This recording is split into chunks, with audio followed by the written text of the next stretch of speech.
이번 시간에는 교과서 18에서 21쪽입니다. 탐구 결과를 발표해 볼까요? 그리고 새로운 탐구를 시작해 볼까요? 이렇게 되어 있는데 교과서에서는 이 두 개를 따로따로 이렇게 정리가 되어 있지만 선생님은 그냥 하나로 합쳤어요. 내용이 그렇게 많지 않고 그렇기 때문에 자, 또 반복합니다. 과학자적인 탐구하는 방법이 여러 가지가 있는데 이번 학기에 배우는 탐구 방법은 어떻게 하는 거냐 하면 탐구 문제를 먼저 정한 다음에 그 문제를 해결할 수 있는 탐구 계획을 세우고요. 그 다음에 그 계획에 따라 탐구 실행을 합니다. 그 다음에 실행을 하면 결과가 나왔겠죠. 결과가 제대로 탐구 문제를 해결할 수 있는 결과가 나왔으면 그대로 탐구 결과 발표하게 하면 되는데 탐구 문제를 해결할 수 없다 그러면 다시 또 보완할 점을 찾아서 다시 탐구를 실행을 하면 됩니다. 자, 그러면 탐구 실행에서 결과가 나왔다. 오케이. 됐으면 탐구 결과를 발표해 보고요. 그러고 난 다음에 그럼 나 이제 새로운 탐구를 해보자. 이렇게 해서 이런 과정을 거쳐간다는 걸 계속 매 차시마다 반복하고 있습니다. 꼭 기억하세요. 중요합니다. 자, 탐구 결과를 발표하는 방법. 결과를 발표할 때는 일단 발표 방법을 어떻게 할지, 뭐 전시회를 할지, 아니면 시연 시범을 할지, 아니면 UCC 손수 제작법을 할지, 아니면 시청각 설명을 할지 등 여러 가지 중에서 그 어떤 방법으로 발표를 할지를 먼저 정해야 되고요. 그 다음에 만들어야겠죠. 발표 자료를 만듭니다. 이 발표 자료에는 탐구 문제, 탐구 기간, 탐구 장소, 그리고 탐구한 사람, 그리고 준비물, 탐구 순서, 역할 분담, 탐구 결과, 결론, 느낀 점과 더 탐구하고 싶은 것 등이 들어가야 합니다. 굉장히 많죠? 그냥 하면서 있었던 거 다 쓴다고 보시면 돼요. 이해되셨죠? 네, 탐구 결과 발표하기 마지막은 발표를 하면 됩니다. 친구에게 발표를 하고 그 다음에 친구의 질문에 대답을 하고요. 이렇게 해서 탐구 결과 발표하기 활동이 끝나요. 자, 탐구 활동을 볼게요. 탐구 결과 발표하기.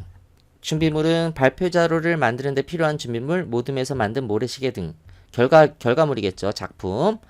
자, 탐구 방법 1번. 탐구를 하여 만든 것, 문제점과 개선점 등 탐구한 내용을 생각해 봅시다. 그리고 이를 잘 전달할 수 있는 방법을 정해보고 탐구 결과를 정리해 발표 자료를 만들어 봅시다. 이때 뭘 한다 그랬어?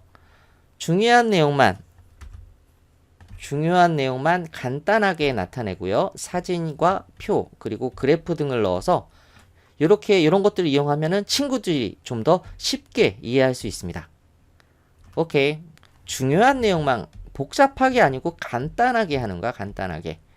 그리고 사진, 표, 그래프 등을 이용해서 발표 자료를 정리하면 됩니다. 만들면 돼요. 3번. 탐구 결과를 발표하고 친구들의 질문에 답해보고 친구들의 발표를 듣고 궁금한 것을 질문해 봅시다. 학교에서 아마 한번 해볼 거예요. 3번. 생각해보기. 첫 번째. 탐구 결과 발표가 적절한지를 스스로 확인해 볼까요? 발표해보고 직접 확인해 보는 거야. 발표 자료에 탐구 내용이 잘 드러났는지, 그리고 발표 방법이 탐구 내용을 전달하기에 적절했는지, 그리고 발표 준비와 발표에 적극적으로 참여했는지 등을 확인해 보는 거예요. 이 내용이 여러분들이 수업에 잘 참석했는지 안 했는지 그거 선생님이 판단을 하시겠죠. 2번. 친구들의 탐구가 적절한지를 확인해 볼까요? 똑같이 탐구하고 싶은 내용이 분명하게 드러나는지, 그리고 구체적이고 탐구 문제가 잘 해결되었는지, 뭐 이해하기 쉽게 자료를 만들었는지, 뭐 이런 것들 여러 가지가 있을 수 있습니다.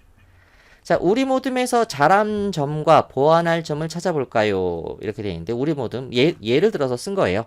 잘한 점은 모둠 구성원들과 역할 분담을 우리는 잘했다. 정말 잘했는지는 모르지만 역할 분담을 잘하고 탐구 순서를 구체적으로 제시했다. 보완할 점. 발표할 때 목소리가 작아 뒤에 앉은 친구는 잘 들리지 않았다고 하니 더 큰 소리로 발표해야 합니다. 이런 식으로 적을 수 있겠죠. 자, 마지막. 이제 외울 수 있을 것 같아. 굳이 외우지 않더라도 탐구 문제를 정한 다음에 탐구 계획을 세우고 그 계획대로 탐구를 실행하고 실행한 탐구 결과를 발표를 하고 그 다음에 이제 새로운 탐구를 합니다. 여기에서 새로운 탐구 문제 정하여 스스로 탐구하는 방법.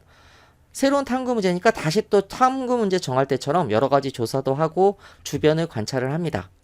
우리 주변에 있는 생활용품을 관찰하고 어떤 과학 원리가 숨어 있는지 알아보고 이런 과학 지식을 응용하여 무엇을 만들 수 있는지 생각을 해봅니다. 그리고 난 다음에 이제 스스로 탐구를 해보는 거예요. 아, 나는 이런 걸 할래. 그래서 탐구 문제를 먼저 정한 다음에 계획을 세우고 그 다음에 탐구 실행을 합니다.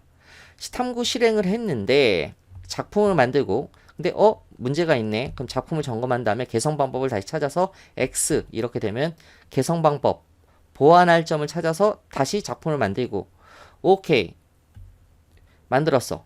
작품 점검했더니 괜찮아. 탐구 문제를 해결할 수 있는 작품이야. 그러면 이제 탐구 결과를 정리를 하는 겁니다. 그리고 탐구 결과를 발표를 하고요. 오케이. 그러고 난 다음에 다시 또 새로운 탐구 문제를 이렇게 정하는 거예요. 오케이. 되겠죠. 그래서 계속 탐구를 하게 되는 겁니다. 자, 이렇게까지 해서 일단은 마지막 차시의 강의를 마치도록 하겠습니다. 수고하셨습니다.